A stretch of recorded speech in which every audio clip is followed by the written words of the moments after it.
Salut à tous, on se retrouve pour l'épisode 3093 du Zap Image. On commence aujourd'hui en ce dimanche 20 octobre avec des anniversaires comme d'habitude. Et tout d'abord celui de Lookman, le joueur nigérian de l'équipe de l'Atalanta Bergame. Il fête aujourd'hui ses 27 ans. On lui souhaite bien sûr un très bon anniversaire et également Jérémy Pino, donc joueur de Villarreal. Il fête aujourd'hui ses 22 ans.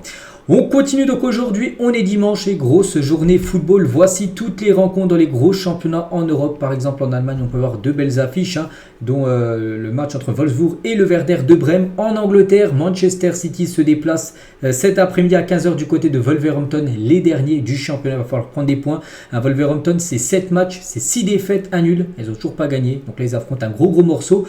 On verra ce que ça va donner niveau résultat. Donc il y a aussi un gros match à 17h30 cet après-midi. Liverpool contre Chelsea. Deux équipes en forme en ce début de saison. Du côté de la Liga, l'Atlético Madrid reçoit l'équipe de Leganés à 16h15 et le Barça ce soir reçoit le FC Séville à 21h. Un gros match du côté de la Liga. Du côté de la Ligue 1, Lyon se déplace au Havre à 15h. Il y aura Auxerre Reims à 17h, Nantes Nice, Toulouse Angers et Montpellier Marseille ce soir. Quasiment un derby, je sais pas, il y a combien de kilomètres entre les deux villes, peut-être 100 à peu près, je sais pas, grosso modo. Donc voilà, c'est un derby bien évidemment pour ces deux équipes. Et du côté de l'Italie, Naples se déplace à Empoli à 12h30. C'est pas fou comme horaire, mais bon, c'est comme ça. Et le gros match du jour, il y a l'AS Roma contre l'Inter Milan ce soir à 20h45. Et tiens, l'Atalanta de Lookman qu'on parlait tout à l'heure, vu que c'est son anniv, se déplace à Venise cet après-midi. On continue les gars, on va parler d'un match complètement fou parce que je crois que c'est du jamais vu. Donc une remontada après un 7-0. Donc le club amateur de Oldenburg. Bon, bref, on s'en fiche un petit peu à quel niveau ça joue, mais bon, ils ont quand même réussi à remonter 7 buts. C'est qualifié en quart de finale de la Flens Cup après avoir été mené 7-0 en 51 minutes, rendez-vous compte. Donc voilà, 58e, 1-7 après 2-7. On peut voir le nombre de minutes. Ils ont marqué 2 buts dans le temps additionnel, le 6-7 à la 92 et le 7-7 l'égalisation à la 97e. Du coup, ça s'est joué au tir au but et ils ont gagné 12-11 au tir au but. C'est complètement fou comme ce qui s'est passé du côté de l'Allemagne. On continue, on va parler de Juan Laporta, le président du FC Barcelone, d'y avoir refusé une offre de 250 millions d'euros pour Lamine Yamal. En gros, il le confirme. Il a dit, écoute, ils sont venus me voir pour acheter Lamine Yamal pour 250 millions d'euros et j'ai dit non il y a 6 mois. Donc il n'a pas désigné quel club c'était. On se doute quel club c'est le PSG qui a bien fait une offre quand même l'été dernier de 250 millions d'euros. Il le confirme à Juan Laporta, le président. Pourquoi il dirait ça si c'était fake? Non, vraiment le PSG a voulu acheter Lamine Yamal, donc ça a été refusé. C'est le joueur le plus populaire, Laporta il a dit, c'est le joueur le plus populaire au monde. Quelle est la vraie valeur de Lamine? Eh bien cela n'a pas reflété dans la valeur comptable.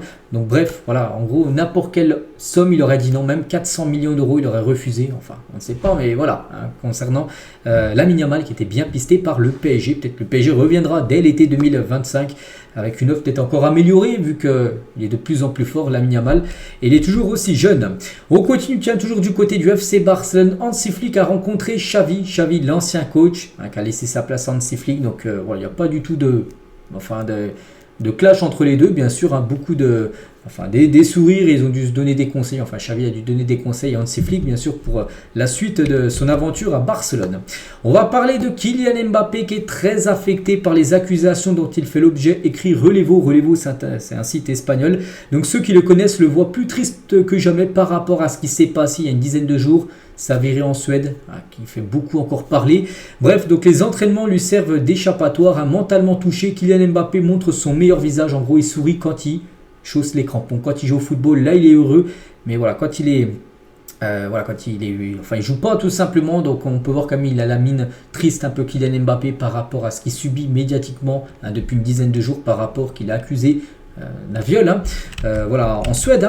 Et Romain Molina, vous savez, ce journaliste, il dit que le Real Madrid il regrette déjà d'avoir fait venir Mbappé. Ce n'est pas du tout ce qu'ils attendaient. Déjà c'est un caprice de Pérez, il n'y a que Pérez qui le voulait. Bon, c'est Romain Molina qui dit ça, que le Real Madrid regrette déjà d'avoir signé Kylian Mbappé. Bon, je ne sais pas c'est quoi ses sources à Romain Molina. Je ne pense pas que le Real Madrid regrette bien sûr Kylian Mbappé, parce que déjà accueillir un joueur comme Mbappé gratuitement, même s'il nous donnait une première signature, c'est quand même exceptionnel.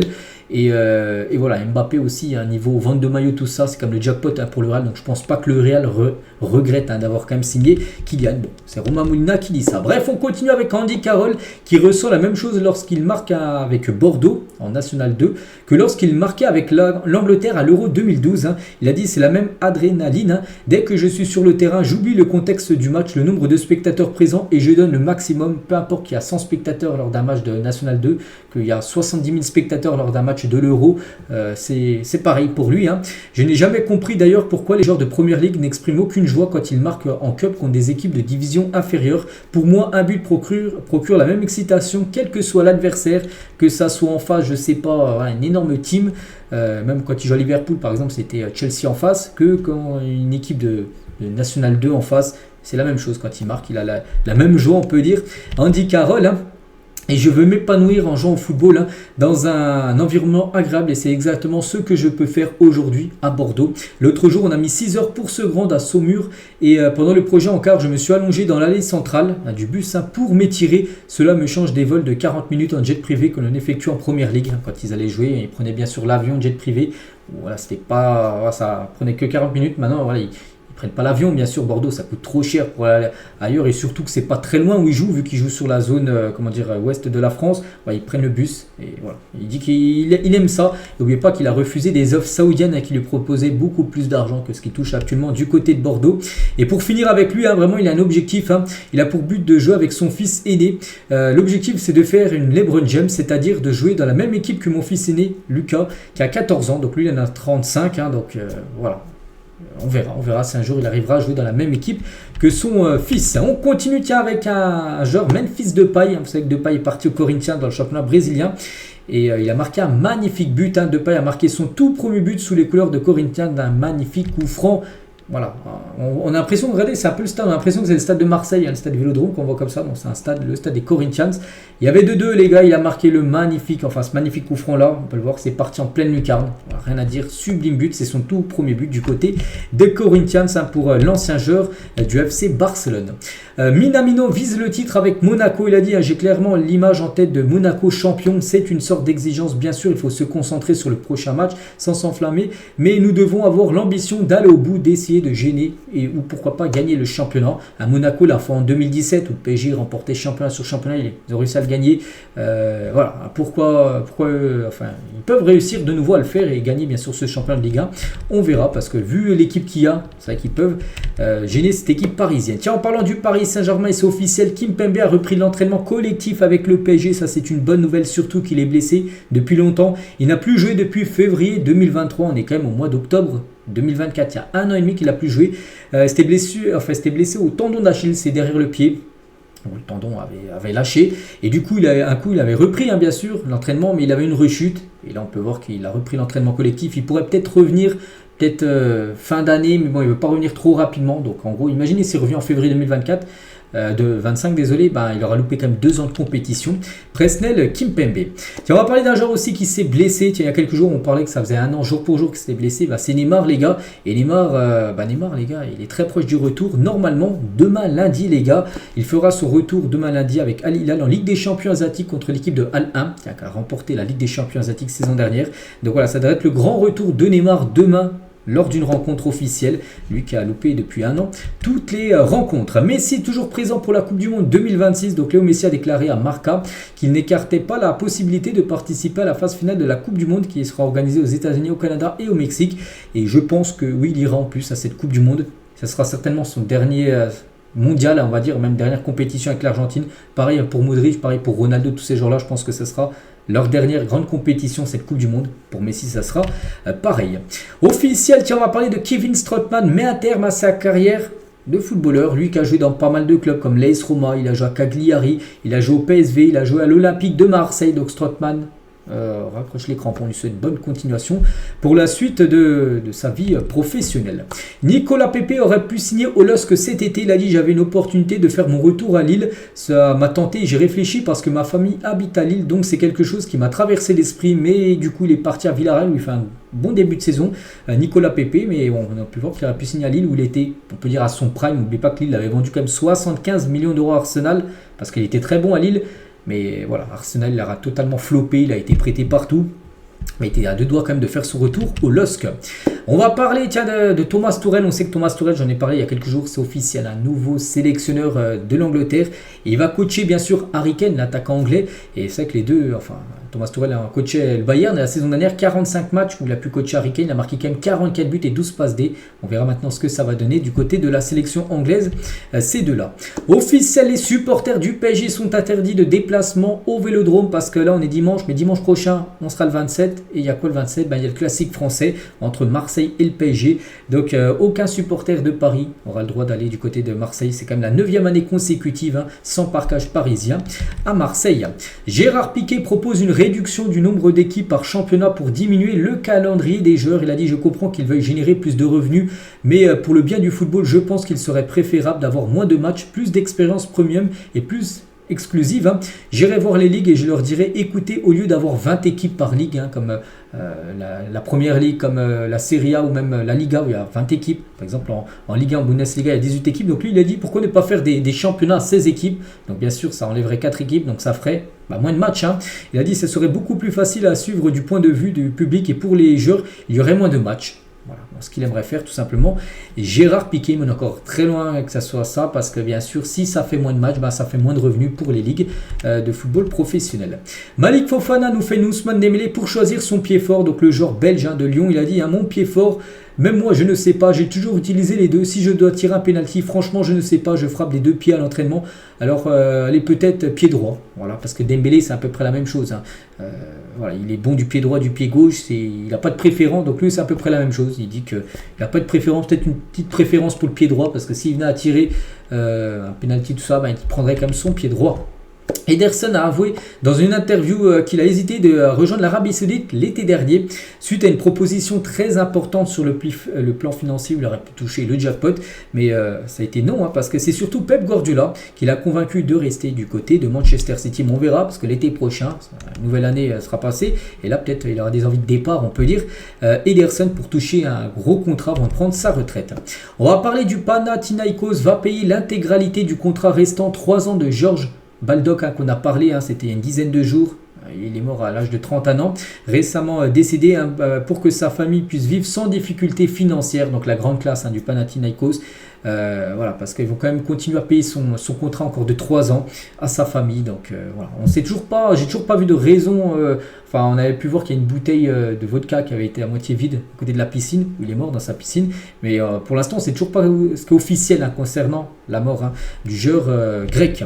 La commission anti-violence espagnole propose une fermeture complète du Riyad Air Metropolitano, parce que on n'appelle plus le stade de l'Atlético, pas le Wanda Metropolitano, mais le Riyad Air Metropolitano. Riyad Air, cette compagnie aérienne saoudienne a payé beaucoup d'argent maintenant pour être sur le naming du stade de l'Atlético. Bref, donc en gros, il y aura, pendant 2 semaines, il n'y aura pas de supporters et une amende de 65 000 € à l'Atlético Madrid. Ces propositions surviennent après les incidents lors du dernier derby madrilène.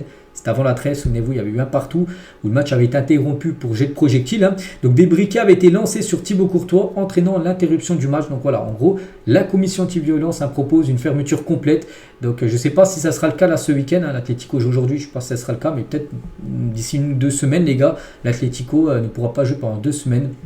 Avec des supporters, ça sera des matchs à huis clos.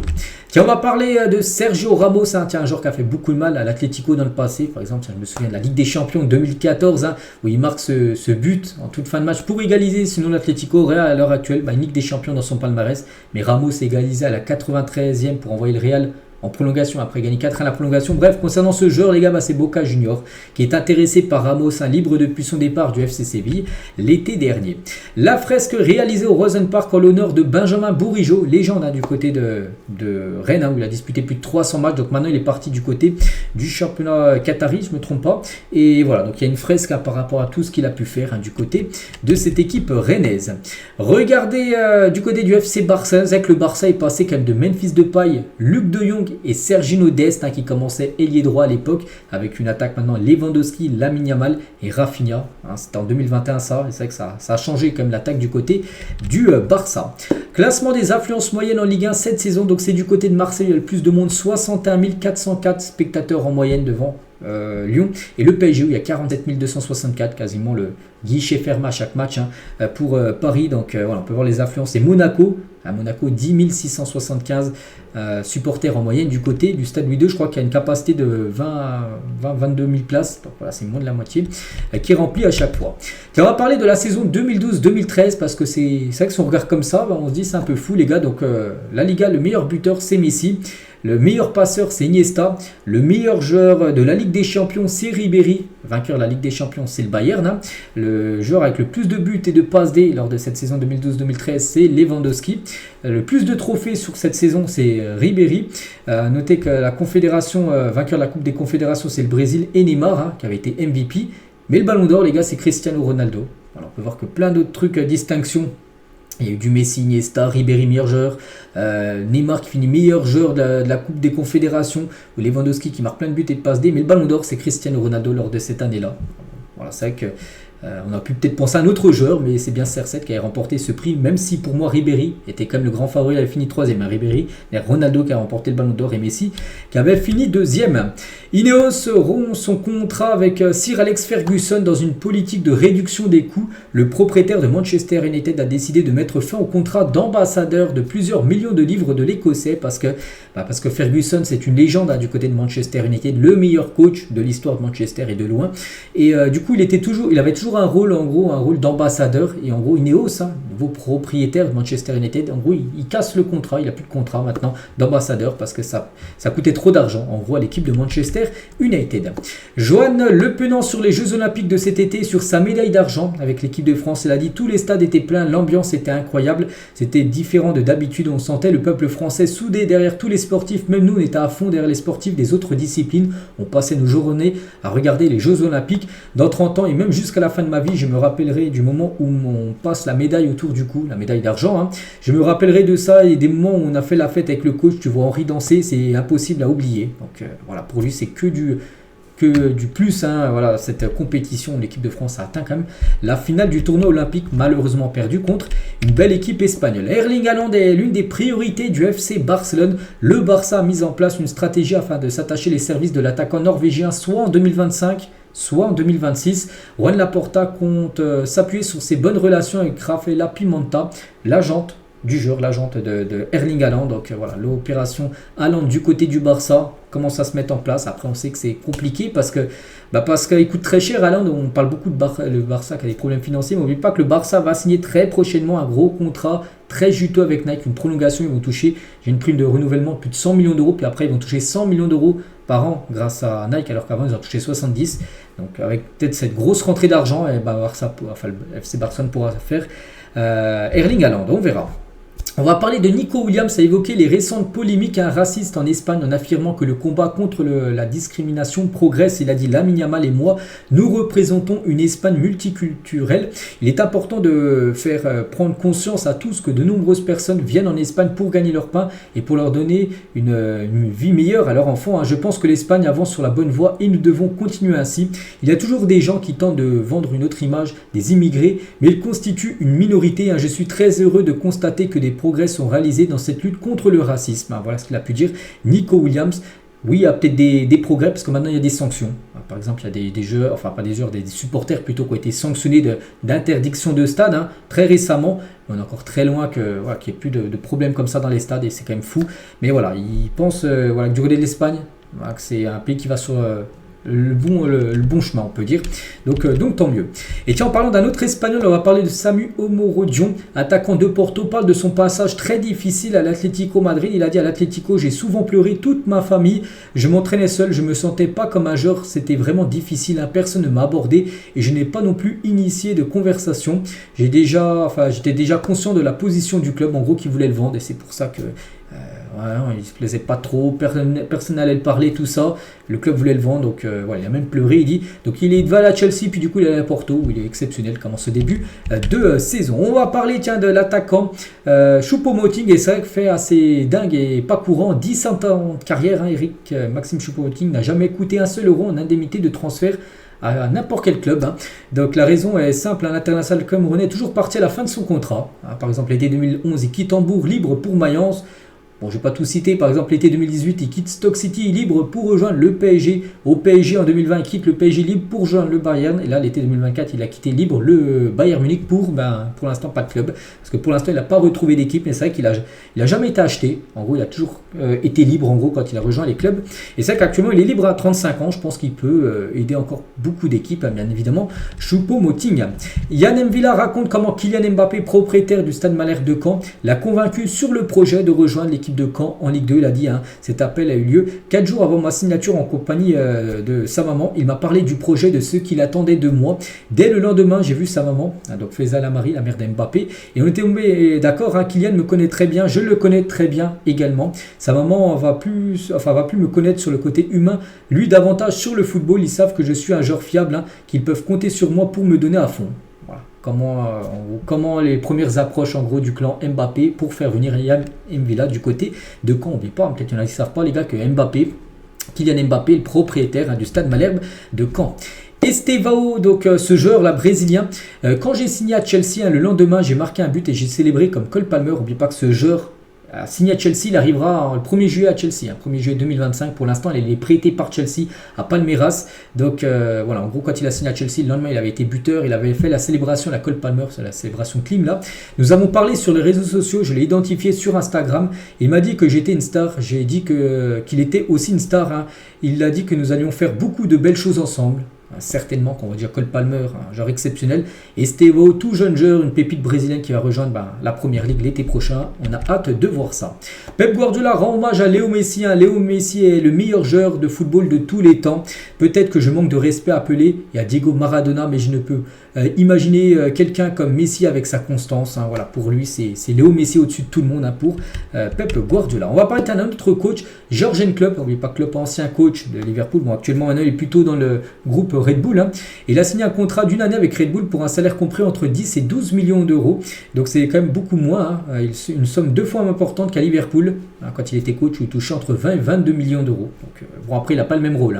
Avant, il était coach et maintenant, il a plutôt un autre rôle, le directeur général, on va dire, du groupe Red Bull dans les catégories foot.